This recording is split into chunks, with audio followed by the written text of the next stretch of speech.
izinkan saya menyampaikan sebuah kesyukuran dan terima kasih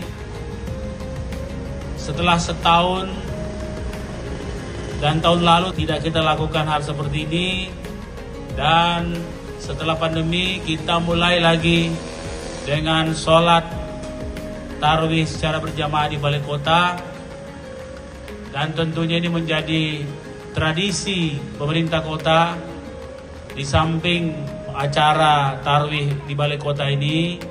juga tadi subuh kita melaksanakan gerakan salat subuh berjamaah, dan hari Selasa kita mengadakan silaturahmi lorong,